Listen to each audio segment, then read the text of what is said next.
नमस्कार। प्रस्तुत है रतनचंद्र रत्नेश के लघु कथा संग्रह कोई अपना से लघु कथाएं। आज प्रस्तुत है सिफारिश और दंगा शीर्षक से लघु कथाएं। अगले सप्ताह उनके बेटे का इंटरव्यू था। क्योंकि वे एक उच्च अधिकारी के पद से सेवा मुक्त हुए थे, अतः बड़े बड़े अधिकारियों से उनका वास्ता रहा।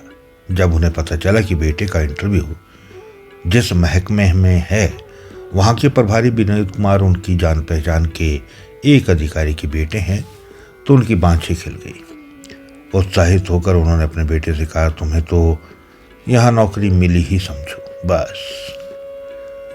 इंटरव्यू से 2 दिन पहले वे विनोद कुमार के पास जा पहुंचे। मुझे पहचाना बेटे? उन्होंने पूछा। विनोद कुमार ने पहचानने का प्रयत्न करते हुए कहा, चेहरा कुछ जाना पहचाना लग रहा है। अरे बेटे, मैं रघुराज हूँ, सिंचाई विभाग का निदेशक रह चुका हूँ। अच्छा, विनोद कुमार ने पहचानते हुए कहा और उनका हालचाल पूछा। रघुराज ने अपनापन जताते हुए विनोद कुमार की मेहनत और लगन की प्रशंसा की और इस ऊंचे पद पर आसीन होने के लिए उन्हें बधाई दी।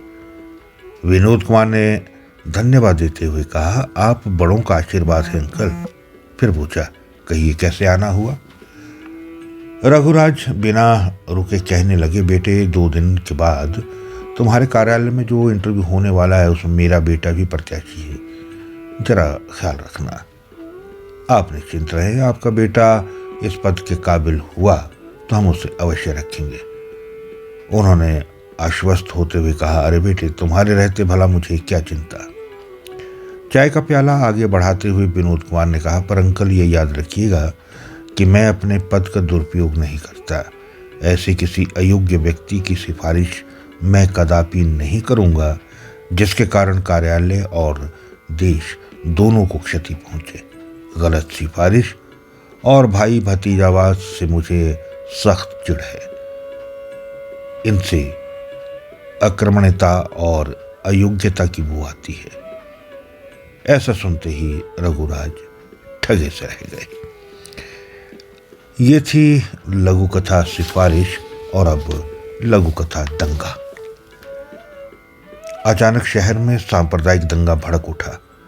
जान बचाने के लिए लोग इधर उधर भाग रहे थे। शहर के कई मकान, दुकान आग की लपटों में घिरे पड़े थे।